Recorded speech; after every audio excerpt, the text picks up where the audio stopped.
بسم اللہ الرحمن الرحیم۔ آپ دیکھ رہے ہو Pakistan news hacker YouTube channel.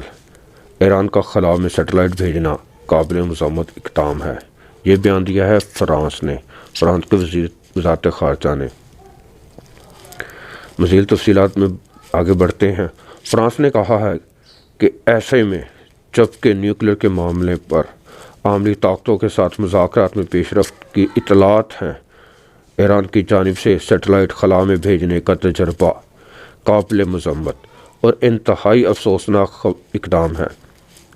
امریکہ اور جرمنی پہلے ہی اپنی تشویش کا اظہار کر چکے ہیں۔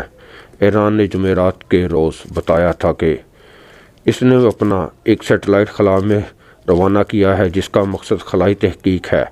ایران نے یہ عمل ایسے وقت کیا ہے جب ویانا میں امریکہ ایران کے بلا واسطہ بات چیت جاری ہے، جس میں 2015 کے جوہری معاملے کو بحال رکھنے کی کوشش کی جا رہی ہے۔ فرانس کی وزارت خارجہ نے کہا کہ سیٹلائٹ کا تجربہ اقوام متحدہ کی سلامتی کونسل میں قراردادوں کی خلاف ورزی ہے۔ ایک بیان میں فرانس کے وزارت خارجہ نے مزید کہا، ایسی سرگرمیاں اس لیے بھی قابل افسوس ہیں کہ یہ ایک ایسے وقت میں کی جا رہی ہیں جب ویانا جوہری مذاکرات میں پیش رفت ہو رہی ہے۔ فرانس نے ایران پر زور دیا کہ وہ بیلسٹک میزائل کی مزید تجربات سے اجتناب کرے، یعنی کہ باز رہے، جن میں جوہری ہتھیار لے جانے کی صلاحیت ہوتی ہے، اس میں اسپیس لانچر بھی شامل ہیں۔ ایران کے سرکاری تحویل میں کام کرنے والے ٹیلی ویژن نے جمعرات کو ایک فوٹیج دکھائی جس میں شمالی ایران میں واقع امام خمینی اسپیس سینٹر میں صبح کے وقت لانچ وہیکل کی مدد سے سیٹلائٹ کو خلا میں روانہ ہوتے ہوئے دکھایا جا رہا ہے۔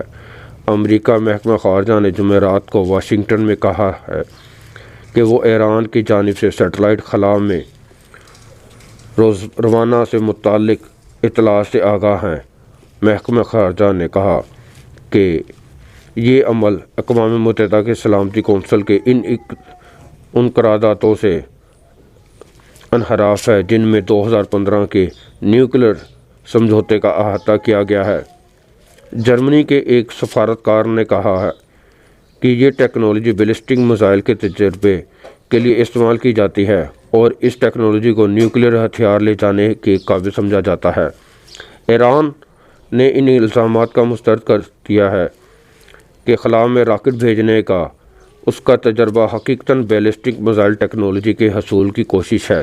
2015 کے جوہری سمجھوتے ایران کو پابند کیا تھا کہ وہ یورینیم کی افسردگی کی سطح کو محدود کر دے گا تاکہ جوہری ہتھیار میں استعمال ہونے والے مواد تیار نہ کیے جا سکیں۔ اگر آپ کو ہماری ویڈیو اچھی لگی ہو، ویڈیو کو لائک کر دیجیے گا، چینل کو سبسکرائب کر کے بیل آئیکن کو ضرور کلک کر دینا تاکہ ہماری آنے والی ہر ویڈیو کا نوٹیفیکیشن آپ کو آسانی سے ملتا رہے۔ ملتے ہیں اگلے بلاگ میں، تب تک اپنا اور اپنے چینل کا خیال رکھیے گا۔ اللہ حافظ۔